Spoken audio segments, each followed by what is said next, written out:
Hello friends, இன்றைக்கி நான் வந்து கடாய் பன்னீர் வந்து செய்ய போகிறேன். எப்படி செய்யலான்னு பார்க்கலாம். நான் வந்து பன்னீரை வந்து இந்த மாதிரி கட் பண்ணிக்கிட்டேன். எப்படி செய்யலான்னு பார்க்கலாம். ஃபஸ்ட்டு ஒரு சட்டி எடுத்து வச்சுக்கோங்க.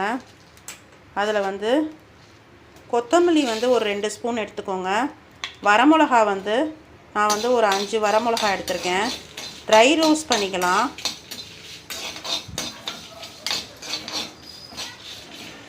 மிளகு வந்து ஒரு ஸ்பூனு, ஏலக்காய் வந்து ஒரு 2 ஏலக்காய், அதுக்கப்புறமா கிராம்பு வந்துட்டு ஒரு 3 கிராம்பு. இது எல்லாத்தையுமே நல்லா ரோஸ்ட் பண்ணிக்கோங்க. ஒரு 2 மினிட்ஸ் ரோஸ்ட் பண்ணுங்கள். அப்புறம் அடுப்பை ஆஃப் பண்ணிடலாம். நான் இதை ரோஸ்ட் பண்ணிட்டேன். இப்போ நான் அடுப்பை ஆஃப் பண்ணிடுறேன்.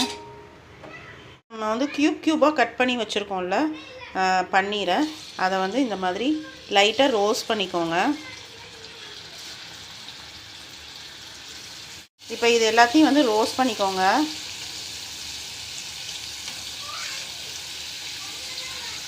பன்னீர் வந்து ரோஸ்ட் ஆகிட்டு இருக்கட்டும். நம்ம வந்து இதுக்கு வந்து மசாலா ஒன்று ரெடி பண்ணணும். அது ரெடி பண்ணிக்கலாம். எண்ணெய் ஊற்றிக்கோங்க. ஒரு ஸ்பூன் எண்ணெய் ஊற்றிக்கோங்க. ஒரு 1.5 ஸ்பூன் நான் ஊற்றிக்கிறேன் எண்ணெய். வெங்காயம் வந்து போட்டுக்கோங்க. வெங்காயம் வந்து நான் ஒரு 2 வெங்காயம் வந்து கட் பண்ணி வச்சுருக்கேன். ஒரு மீடியம் சைஸ் வெங்காயம் வந்து கட் பண்ணி வச்சுருக்கேன். அதை போட்டுக்கோங்க. இதை நல்லா வதக்கி விட்டுக்கோங்க.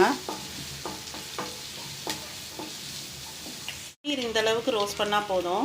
நீங்கள் ஸ்டவ்வை வந்து ஆஃப் பண்ணிவிடுங்க. தக்காளி வந்து நான் ஒரு 1.5 தக்காளி எடுத்திருக்கேன். அதையும் மிக்ஸ் பண்ணிக்கோங்க.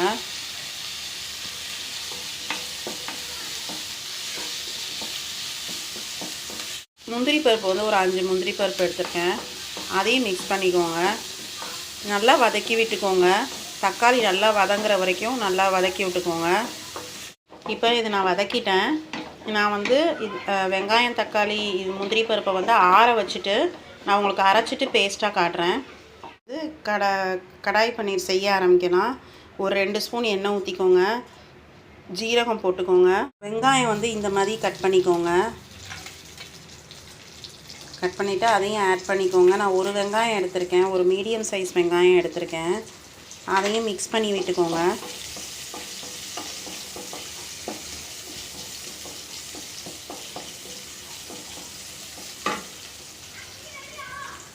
குடமிளகா எடுத்திருக்கேன். நான் ஒரு 1/2 குடமிளகா எடுத்திருக்கேன். அதையும் இந்த மாதிரி விதையை எடுத்துகிட்டு இந்த மாதிரி கட் பண்ணிக்கோங்க. அதையும் மிக்ஸ் பண்ணி விட்டுக்கோங்க. மசாலா வந்து அரைச்சி வச்சுருக்கேன். அதை நான் ஊற்றிக்கிறேன். வெங்காயம், தக்காளி இதெல்லாம் அரைச்சி வச்சோம்ல, அதை வந்து மிக்ஸ் பண்ணிக்கோங்க. பாருங்கள், எல்லாமே நான் எல்லா கிரேவியும் ஊற்றிட்டு ஒரு 1/2 டம்ளர் தண்ணி வந்து மிக்ஸ் பண்ணி ஊற்றிருக்கேன். வச்சுருக்கோம்ல, அதை மிக்ஸ் பண்ணிக்கோங்க. இது காஷ்மீரி மிளகாத்தூள் வந்து நான் போட்டுக்கிறேன். ஒரு 1/2 ஸ்பூன் போட்டுக்கிறேன். அளவு உப்பு போட்டுக்கோங்க. இப்போ இது கொதிக்கட்டும். நல்லா ஒரு 5 மினிட்ஸ் வந்து இது கொதிக்கட்டும். எண்ணெயெல்லாம் பிரிஞ்சு வரும்.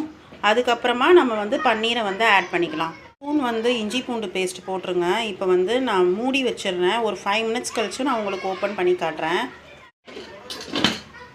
மினிட்ஸ் ஆகிடுச்சு. இப்போ பன்னீர் வந்து மிக்ஸ் பண்ணிக்கோங்க. கஸ்தூரி மெட்டி போட்டுக்கோங்க. போட்டுட்டு மிக்ஸ் பண்ணி விட்டுக்கோங்க. ஃப்ரெஷ் க்ரீம் கொஞ்சோண்டு ஊற்றிக்கோங்க. ஃப்ரெஷ் க்ரீம் இல்லை அப்படின்னா நீங்கள் பால் கூட ஊற்றிக்கலாம். இப்போ இதை மிக்ஸ் பண்ணி விட்டுக்கோங்க. இப்போ நல்லா மிக்ஸ் பண்ணி விட்டுடுங்க. மிக்ஸ் பண்ணிவிட்டு திரும்ப வந்து க்ளோஸ் பண்ணி ஒரு 2 மினிட்ஸ் வைங்க. வச்சுட்டு நம்ம வந்து நம்மளுடைய கடாய் பன்னீர் வந்து ரெடி ஆகிடும். பண்ணி வச்சுடுங்க. ஒரு 2 மினிட்ஸ் கழித்து நான் உங்களுக்கு காட்டுறேன். கடாய் பன்னீர் வந்து ரெடி ஆகிடுச்சு. கொத்தமல்லி போட்டோம்னாக்கா கடாய் பன்னீர் வந்து ரெடி ஆகிடும். கடாய் பன்னீர் வந்து ரெடி ஆகிடுச்சு. நான் இன்றைக்கி சப்பாத்தி செஞ்சுருக்கேன். சப்பாத்தியோட கடாய் பன்னீர் வந்து ரொம்ப டேஸ்ட்டாக இருக்கும். பரோட்டாவோடையும் நல்லாயிருக்கும். நீங்களும் உங்கள் வீட்டில் ட்ரை பண்ணி பாருங்கள். உங்களுக்கு இந்த வீடியோ பிடிச்சிருந்தா லைக் பண்ணுங்கள், கமெண்ட் பண்ணுங்கள், ஷேர் பண்ணுங்கள், சப்ஸ்கிரைப் பண்ணுங்கள். தேங்க்யூ.